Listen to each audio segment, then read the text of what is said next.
Occupy, we back another week. UFC, I'm not going to try to pronounce that city in Brazil's name. It's a fight night, I guess you would call it. It's going to be on ESPN Plus again. Get your app. Rafael Assuncao versus Marlon Moraes 2. The first fight, 2017, I believe, where Assuncao got a decision win over Moraes. Both guys looking pretty good. Assuncau's 4-0 since his loss to Dillashaw, his past loss to Dillashaw. And Moraes is 3-0 since his UFC debut against Assuncao.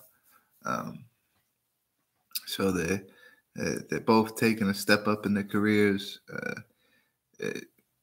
Obvious fight would be Assuncao for the third fight against Dillashaw if he were to come out the victor. If Moraes wins, it's a little bit unclear, especially if they have maybe, say, Dominic Cruz coming back from injury, or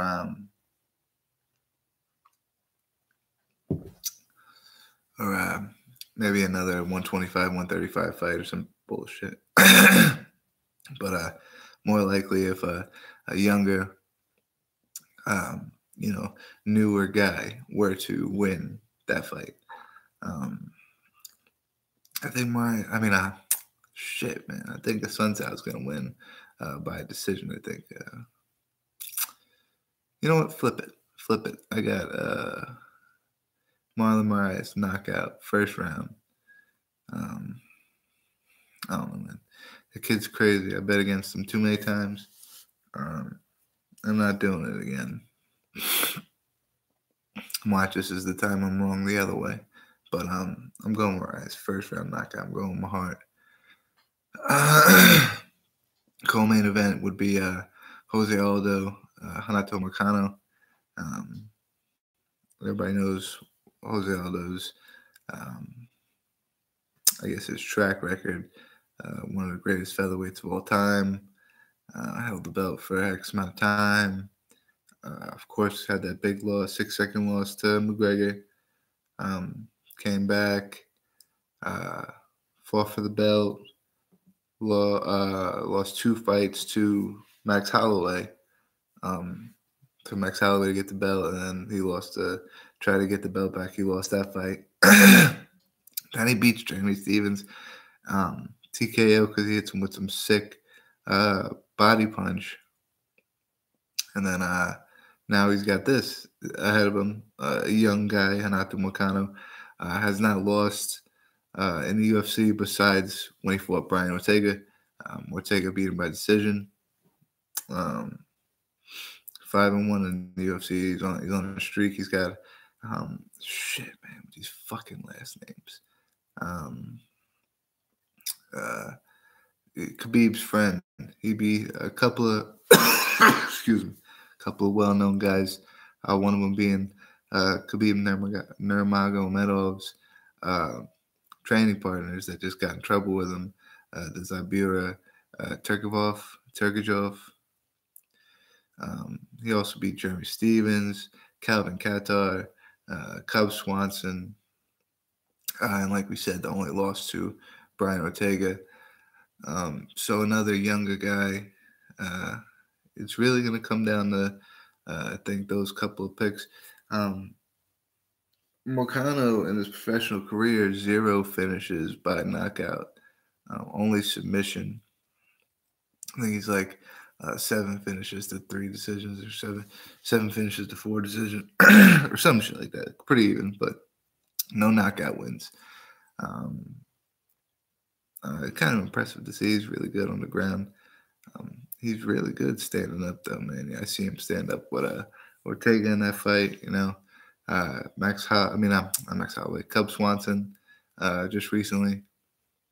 He's got pretty good stand up, so I'm excited to see what it looks like with Jose Aldo. And Jose Aldo likes jiu-jitsu too. He's comfortable down there. So what's going to happen? Is Jose going to go for the takedown? Jose going to try to hit him with leg kicks, keep him away. is Moicano actually going to be able to get some success on the standing up, maybe even get it to the ground possibly, and try to work some submissions.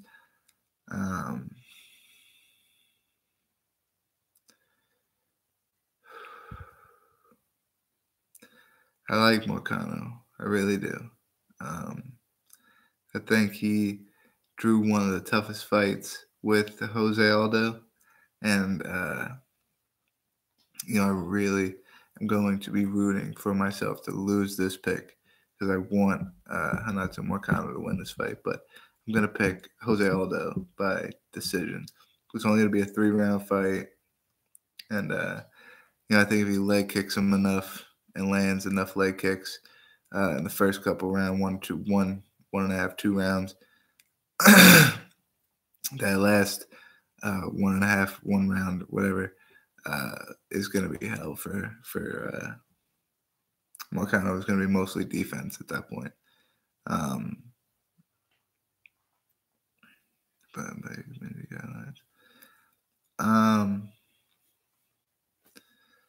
But yeah, I got Jose Aldo decision in the co-main. It's a pretty good card, honestly. 6-fight main card. I'm not too sure what time it's going to start, or that's the only kicker right there, is what time is it going to air in the United States. But third fight, or what as of right now says it's the third to last fight of the night. Damian Maia come off a 3-fight losing streak, fought for the belt, lost to Woodley, then came off of that, fought another wrestler in Covington, got smoked by him, came off of that and got smoked by another wrestler in Kamaru Usman. So what do? They give him somebody that's going to fucking stand up and go rock'em sock'em robots with Damian Maia. And I think it's another loss, man. I really think that's another loss, and especially Damian Maia is getting a little bit more confidence standing up.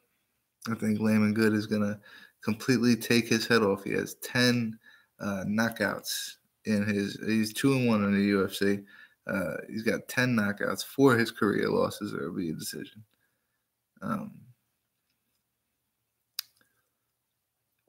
He's got wins over Andrew Craig, Elijah Celesky dos Santos. He's a beast, man. He also his first ever career loss out of 4 losses was to Ben Askren in Bellator by decision. So maybe he's not the best wrestler either. Maybe Damian Maia will have a little bit more success taking him down. But I don't think so. I think Layman Good just being the bigger guy, in my opinion. He's going to come in there and he's going to stuff a takedown or two, and he's going to rock up sock'em robots. Maia's head off, and so I got first round knockout Layman Good there. Charles do Bronx Oliveira and David Tamar. Charles Oliveira, veteran of the UFC, 13-8-1 record, so he's been around for a little while. What's that, like 22 fights or so?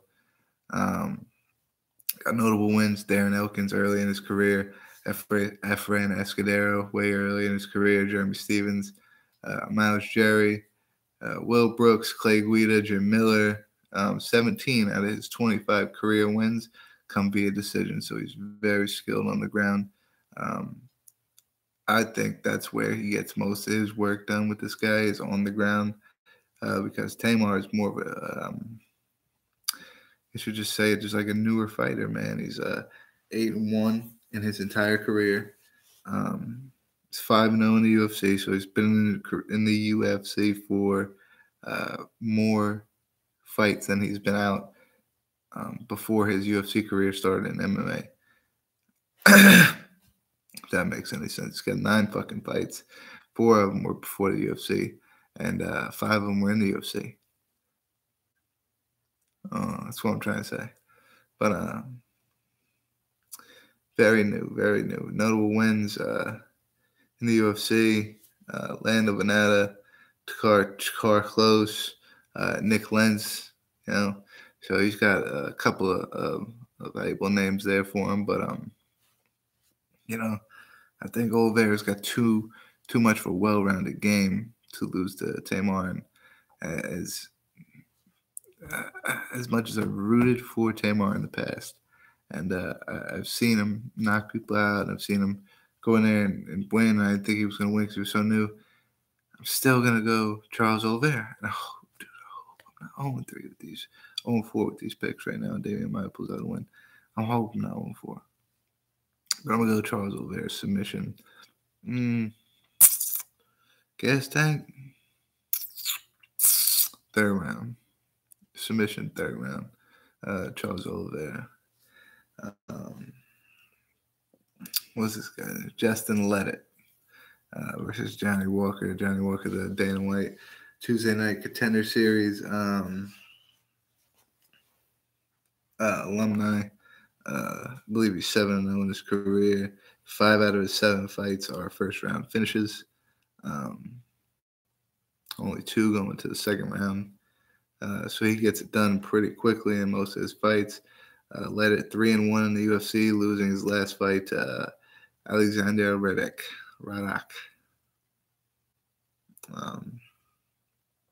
Kind of just a newer guy for Johnny Walker to run through. And I believe he's going to have zero slowdown. And he's going to walk through him. First round knockout, same way he did Khalil Roundtree in his last fight. He did it to Khalil Roundtree. Khalil Roundtree's a beast. So, I mean, this guy, I know shit happens, it's MMA, but I think he's going to walk through this guy. First round knockout. And then for the first night fight of the prelims is Livia Hanato Souza. Livia Hanata Souza versus Sarah Fronta. Souza was the former Victor strawweight champion, currently on a 3-fight win streak coming into this fight. I think she beat Alex Chambers in her last fight, if I'm not mistaken. Just I guess they just want to put a couple new names in there. They some tough looking girls, man. If I had to say, I would not walk down the alley with them at the end of it, because they are some tough, both of them, some tough looking females, man. Fronta's undefeated. She, in her last 2 fights, one of them was on Dana White's Contender Series. One of them was in some other organization. She fought the same lady, Maria dos Santos, and she in the first fight she submitted her via a triangle choke in the other organization. And then when she come on Dana White's show, she knocked her out. Same chick 2 times in a row. Not saying much. Different organization, local, on top of that, this other woman has been a champion in another very predominant women's MMA league, which is Invicta. So I think a lot more experience there for Souza, and I'm going to pick Souza by decision. 3rd round decision. There's a couple, of course, as always, they pack the prelims with great fights. So just to talk about the prelims a little bit, Marcus Perez, Anthony Hernandez is going to be a banger. Thiago Alves and Max Griffin also going to be one where they're going to be swinging for the fences unless Alves wants to try to take it to the ground. Ricardo Ramos and Sadner Magomedov. Also another one where they're going to throw fire to the wind there. So I'm going to be watching the whole card, man. I would hope, because it's going to be a great one. But in other news, the UFC, or not the UFC, the Nevada State Athletic Commission held hearings for John Jones, Khabib Nurmagomedov, and Conor McGregor today. I don't think Conor McGregor was in attendance or anything. McGregor got fined $50,000, 6-month suspension. He comes back in April. Khabib got $500,000 fine, 9-month suspension, 6 months if he does a anti-bullying, like I guess promotion, whatever, commercial, whatever the fuck they were gonna make him do, and that would either make him come back in April or fucking 3 months later. Kicker here, his two buddies, Turkimov and Nurmagomedov, his two training partners, were being suspended for a year, so he won't be able to come back until October of this year. And they both got fined $25,000 apiece. So Khabib has spoken up and said he will be paying his fine, both his training partners' fine, and his lawyer fee of $200,000. So $700,000 plus 50 is $750,000 he's going to be paying in fines. And he says he will not fight until his training partner suspension is over. So do they strip him? He wouldn't. That would mean that he won the belt in October. He doesn't defend his belt again until October of the following year. A whole year later, he wouldn't be defending his belt. And that's if he fought, and that's if he was working up a contract and just made it so that his fight was in October. If not, you're talking about he's coming back in like December, which is more than a year. So may get stripped. You never know. What that's a tough situation too. They want McGregor to be champion so bad. So I wouldn't be surprised they just give it right back to him. And they give him Khabib again. Khabib takes from him again. I would not be surprised at all. It would not. And I've seen a lot of UFCs, man. I've been proud of a lot of them. It's just some of the decisions that are made as far as when to strip somebody, who to strip, why you strip them. Sometimes they get the kind of explanation, the reasoning on why you would have to do that, but sometimes I don't agree. So hopefully they don't give it back to Conor McGregor. I think that would be foolish. I think that would just make Conor McGregor's entire brand look bad. We'll see though. We'll see where it goes. He'll be paying all that though. He won't be fighting. It's good to see. It's good to see Khabib getting. He's showing his brothers love, man. He's showing them. You guys jumped in the cage because something crazy was going on with me, so you jumped in to protect me. I'd pay your money, you know, and you guys can't fight. I'm not fighting, you know. We all gonna eat when we come back, you know, and that's a cool thing that he did. McGregor's like, here's your 50 grand. Let me start my training camp for my fight in the spring. In the fucking it's the spring, man. Spring. It's foolish, man. Whatever. Khabib's still the champ. Hope Khabib fights Tony soon. Don't wait, champ. Please don't wait. Fans want to see it. Tony Ferguson, Khabib. I gave a shout out. My girl been doing the Photoshops for the little barbecue pit thumbnails that I got on the videos. Dope. So, you know, I don't know. You guys want to hit her up to make a Photoshop, pay her some money, pay us $1 million, $1 trillion for her to make some Photoshops or something. But I don't know. They look sick as fuck to me. And I use them because they look sick as fuck. So I'm on a note, writing for I'm gonna start writing for Pure Evil MMA, the website. My boy Evil Eddie. It's good to be on this team. We're gonna do a little bit of writing over there, and I also started writing for Box Score Sports on basketball. I turn on the game. I write the game recap write all the stats from the game,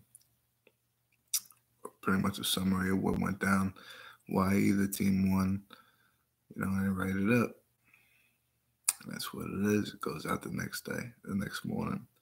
So Box Score Sports, I write the game recaps, and then we're gonna use Pure Evil MMA for most of the MMA content as far as writing.